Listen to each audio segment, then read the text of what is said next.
Shalom, selamat pagi. Untuk mendengarkan firman Tuhan, marilah kita berdoa. Kasih karunia dan damai sejahtera dari Allah Bapa kita dan dari anaknya Tuhan Yesus Kristus kiranya menyertaimu sekalian. Amin. Ayat harian untuk kita pada hari Rabu 10 Mei 2023. Tertulis di dalam kitab Roma pasal 12 ayat 20. Tetapi jika seterumu lapar, berilah dia makan. Jika ia haus, berilah dia minum. Dengan berbuat demikian, kamu menumpukan bara api di atas kepalanya. Saudara-saudari yang dikasihi oleh Tuhan Yesus Kristus, apabila kebaikan dibalas dengan kebaikan, itu standar duniawi. Orang yang tidak mengenal Kristus pun tahu melakukan itu. Tetapi kejahatan dibalas dengan kebaikan, ini adalah satu standar yang lebih tinggi dari standar duniawi. Ini adalah standar hidup yang diajarkan oleh Yesus Kristus kepada pengikut-pengikutnya. Bahwasanya kita lebih kuat diajarkan untuk mengasihi, termasuk mengasihi musuh sekalipun. Disebutkan, jika seterumu lapar, berilah dia makan.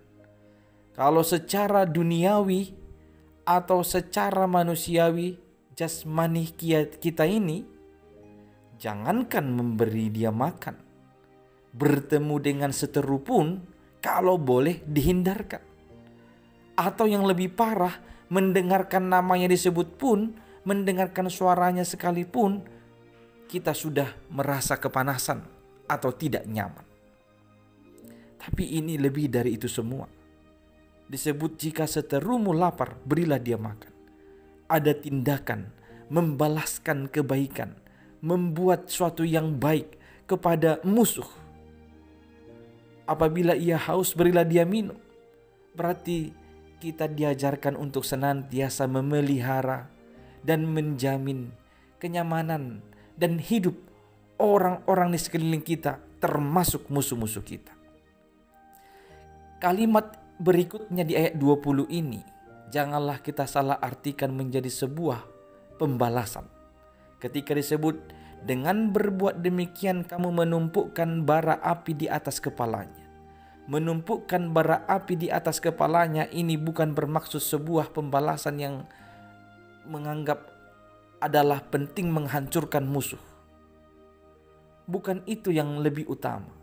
Tapi menumpukan bara api di atas kepalanya itu adalah ungkapan yang mengatakan atau yang mengajarkan supaya dia, si seteru itu, akhirnya sadar, dia akhirnya malu dan kepanasan atas kejahatan yang diperbuatnya kepada kita, karena kita senantiasa berbuat baik kepada dia.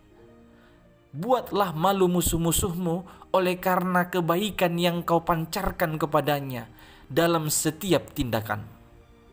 Amin. Kita bersatu di dalam doa. Ya Tuhan Allah kami, kuatkanlah kami untuk mengasihi, termasuk mengasihi musuh-musuh kami, memberikan yang terbaik dari diri kami, membalaskan kejahatan yang diperbuat orang lain dengan kebaikan-kebaikan. Ya Tuhan, mampukanlah kami melakukan ini hanya di dalam nama anak-Mu, Yesus Kristus Tuhan dan Juru Selamat kami. Amin.